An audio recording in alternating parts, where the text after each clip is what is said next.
Pemirsa Menko Polhukam Mahfud MD mengungkapkan sekitar 460 pegawai Kementerian Keuangan terlibat transaksi janggal 300 triliun rupiah. Menurutnya temuan itu berdasarkan pada 160 laporan yang dilayangkan sejak tahun 2009 hingga 2023. Lalu mengapa aliran dana janggal 300 triliun rupiah terkesan sulit untuk diungkap?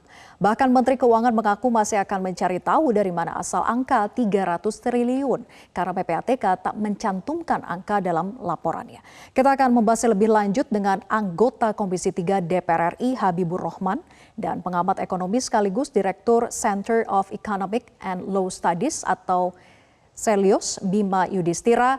Selamat malam Pak Rohman dan juga Mas Bima. Selamat malam. Selamat malam, Assalamualaikum. Waalaikumsalam warahmatullahi wabarakatuh. Baik, salam sehat selalu Bapak-Bapak. Saya ingin ke Pak Rohman dulu. Pak Rohman, Menko Polhukam tidak mungkin asal bicara. Terlebih diperkuat lagi dengan data dari PPATK terkait aliran dana janggal 300 triliun rupiah di Kementerian Keuangan. Lalu mengapa Menteri Keuangan mengaku masih akan menelusuri angka 300 triliun itu dari mana? Karena laporan yang ia terima dari PPATK tidak mencantumkan angkanya. Apa tanggapan Anda?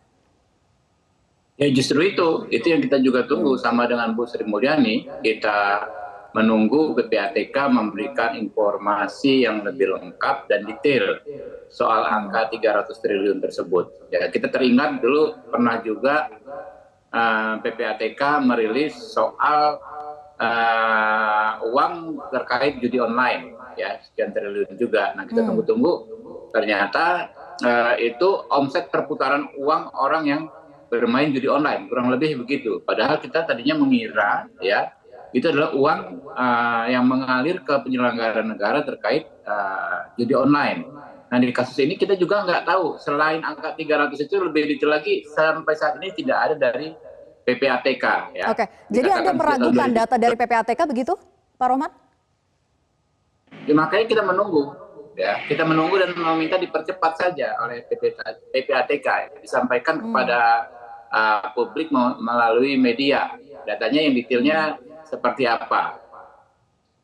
Tapi menurut Anda masuk akal tidak sih dari 2009 sampai 2023 ada transaksi 300 triliun, kemudian tidak ada yang tahu di Inspektorat Jenderal Kementerian Keuangan? Jadi gini ya, kalau soal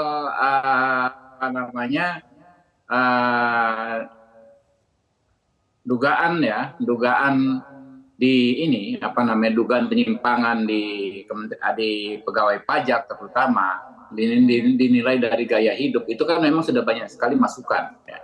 Dinilai dari gaya hidup, lalu orang mengasumsikan adanya dugaan dalam konteks pelaksanaan tugas.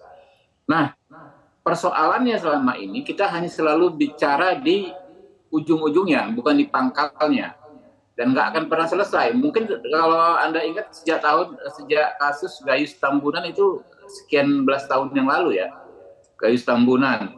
Lalu banyak lagi ya. Nah kalau kita hanya menyikapi kasus per kasus, saya pikir nggak akan pernah selesai. Nah ini kita kembali kepada teori ya, kekuasaan itu cenderung korup, apalagi kekuasaan yang absolut pastilah korup, kurang lebih begitu. Ya, teorinya kan begitu. Nah kekuasaan di bidang perpajakan ini memang besar sekali. Kita melihat mulai dari penilaian self assessment, kemudian metode banding, metode keberatan ya, penentuan restitusi sampai dengan pengadilan pajak. Itu powerful sekali orang-orang Kementerian Keuangan dalam hal ini Direktorat Jenderal Pajak ya. Sehingga orang yang bermasalah dengan pajak, orang yang bermasalah dengan perpajakan mereka, sulit sekali membela diri. Dalam situasi sulit membela diri apa? Menurut saya pastilah ada ya tergiur keinginan untuk shortcut, untuk main belakang, untuk nego. Dan itu yang saya dengar juga banyak terjadi. Udahlah, kalau urusan pajak ini nggak akan menang, gitu kan? Kalau begitu ya udah nego, cincai. Nah, nego itu bisa berkali-kali. Infonya kan begitu.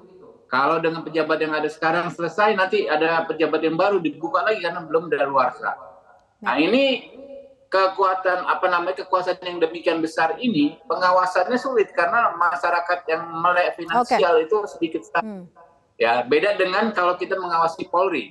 Baik. Sekarang saya pikir ya, institusi yang terkuat itu Kementerian Keuangan, Direktorat Jenderal Pajak dibanding Polri. Kenapa? Polri masyarakat gampang mengawasi karena pelaksanaan tugasnya terkait kehidupan masyarakat sehari-hari, gampang menilainya. Kalau Kementerian Keuangan dalam hal ini terutama Direktorat Jenderal Pajak sulit. Orang awam tuh nggak ngerti gitu kan. Oke, saya ingin ke Mas Bima kemudian. Tadi Pak Rohman mengatakan bahwa sulit untuk mengawasinya, tapi benarkah emang sesulit itu untuk mengawasi dan juga mengungkap seperti apa sebetulnya transaksi 300 triliun ini? Tapi dijawab nanti usai jeda, tetap bersama kami di Prime Time News.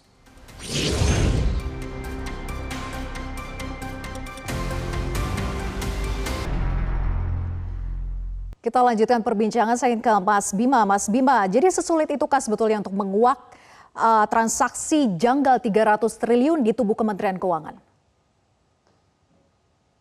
Sebenarnya dengan data-data yang tersedia di PPATK, ini justru menunjukkan dua hal.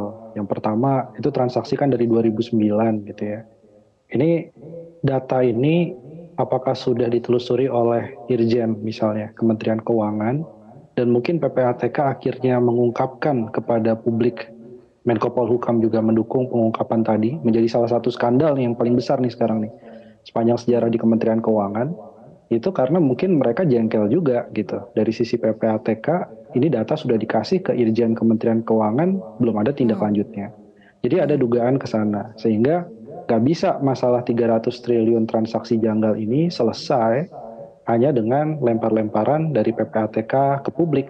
Tapi yang lebih penting lagi adalah pembentukan semacam task force atau semacam unit kerja yang di dalamnya ada PPATK, Irjen Kementerian Keuangan, BPK, Kejaksaan, dan Kepolisian.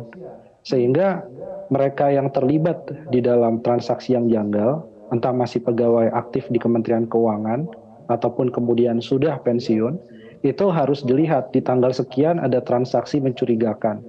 Dilakukan pembuktian terbaik, kan ada verifikasi, ada investigasi. Sampai kemudian terbukti memang transaksi mencurigakan itu masuk dalam gratifikasi atau tindak pidana pencucian uang (TPPU). Oke. Nah yang kedua, jadi menurut Anda ada ya, upaya pembiaran begitu ya, PKU kemudian tahu sama tahu saja sehingga diam saja dari Inspektorat Jenderal ini? iya sepertinya begitu gitu. Kenapa? Karena LHKPN yang tidak sesuai misalnya dengan transaksi real itu kan terbongkar baru-baru ini gitu. Ya. Padahal mungkin sebelumnya PPATK punya keterbatasan, dia mengumpulkan informasi iya. Tetapi sebatas itu, selanjutnya diserahkan kepada Irjen Kementerian dalam kasus Kementerian Keuangan. Tapi itu kan yang menjadi masalah, tindak lanjut di Irjen Kementerian Keuangan ini seperti apa. Nah begitu juga kemudian kalau dilihat, ini baru satu kementerian. Belum kemudian kementerian-kementerian lainnya, ini PPATK jangan tebang pilih hanya Kemenkyu dong gitu ya. Tapi juga kementerian-kementerian lembaga lainnya juga dibongkar. Tapi saya tidak setuju kalau nama-namanya dirilis kepada publik. Yang paling penting adalah bukan hanya merilis, karena kalau Ibu Sri Mulyani bilang kan, ya buka saja sebagian kepada publik, mana yang bisa dibuka. Nggak begitu. Ya, bahkan pohon transaksinya yang diminta. Iya, tapi bukan kemudian by name by address ada di pegawai eselon berapa, bukan itu. Tapi yang paling penting adalah penyerahan dokumen-dokumen dari PPATK, lampiran transaksi itu sebagai alat bukti, entah kepolisian tindak lanjut atau KPK tindak lanjut misalnya. Nah ini yang sedang ditunggu-tunggu oleh publik. Kalau tidak, ini khawatir akan menguap nih. Orang akan tahunya kalau klik misalnya pencarian pajak Kementerian Keuangan, ntar yang muncul adalah transaksi janggal 300 triliun gitu. Distrust bagi pembayar pajaknya jadi tinggi, kasusnya juga nggak selesai. Nah jadi yang dituntut sekarang adalah segera bentuk tim, selesaikan kasusnya secepat mungkin lebih baik.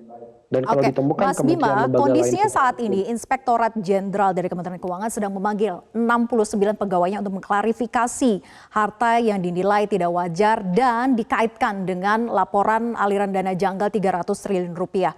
Menurut Anda, bisakah kita optimis dengan kerja dari Inspektorat Jenderal agar bisa cepat mengungkap kasusnya, atau justru yang dikhawatirkan adalah menutup kasus ini? Ya, saya pikir beberapa kasus gitu ya di Kementerian Keuangan ini kalau yang meriksa Inspektorat Jenderal agak susah gitu ya. Karena seolah memeriksa teman sendiri gitu. Padahal kalau dilihat di dalam Kementerian Keuangan itu lengkap loh. Ada inspektorat iya, ada sistem whistleblower juga iya gitu. Tapi kenapa nggak diaktifkan ini semuanya? Sehingga baru ketika ada tekanan publik dari PPATK juga menekan, baru kemudian terblow up. Jadi saya pikir nggak bisa lah mengandalkan dari Irjen. Baik. Harus diserahkan juga kepada KPK dan kemudian kepolisian dan kejaksaan biar mengawal sampai tuntas. Baik, Pak Rohman, bagaimana Anda mendorong agar aliran dana dugaan 300 triliun ini benar-benar bisa terkuak bahkan pohon transaksinya begitu ya. Apakah cukup dengan Inspektorat Jenderal memanggil 69 pegawai Kementerian Keuangan saja atau menurut Anda agar lebih cepat limpahkan saja cepat ini ke Kejaksaan Agung atau ke KPK untuk bisa cepat menelusuri? Pak Rohman? Halo. Ya, silakan Pak Rohman. Ya saya pikir kan mengapa selama ini lambat kan karena memang hanya ke inspektorat. Kalau kita mau bertindak yang evaluatif, tentu kan kita harus yang lebih progresif. Saya pikir aneh kalau kita nggak pengen data ini dibuka secara lengkap ya pada publik melalui media, nggak apa-apa. Kenapa masalah kan ini kan dugaan, baru dugaan transaksi janggal. Tinggal kan nanti para pihak menentukan bagaimana caranya kita bisa mengawal ya data ini ditindaklanjuti atau tidak. Kalau publik cuma tahu angka 300 itu, gitu loh. Kalau nanti toh ada penyelesaian, bagaimana publik bisa memonitor ada yang ditindaklanjuti yang mana, yang tidak ditindaklanjuti yang mana. Sementara kan sudah ada presiden walaupun cuma beberapa orang kayak si Pak Rafael ini kan jelas kok disebut kejanggalannya sekian-sekian dipanggil oleh KPK nih dan lain sebagainya, nggak ada masalah. Menurut saya sih supaya bisa dikawal oleh publik, keterbukaan itu penting, transparansi penting dan nggak cukup hanya di inspektorat karena ini sudah dari segi angkanya saja sudah hampir ya saya pikir ini rekor lah sepanjang Republik ini berdiri ya. Gak cukup inspektorat, besar, jadi ya. dilimpahkan saja ke Kejaksaan Agung, ke kepolisian atau KPK? Ya silakan saja ya ke penegak hukum ya. Kan ada 3 penegak hukum kita yang punya kewenangan mengusut kasus tipikor, yaitu kepolisian, kejaksaan maupun KPK. Silakan saja yang mana atau 3-nya juga boleh. Tapi saya pikir kita kawal kasus ini bersama-sama dengan awalnya adalah transparansi.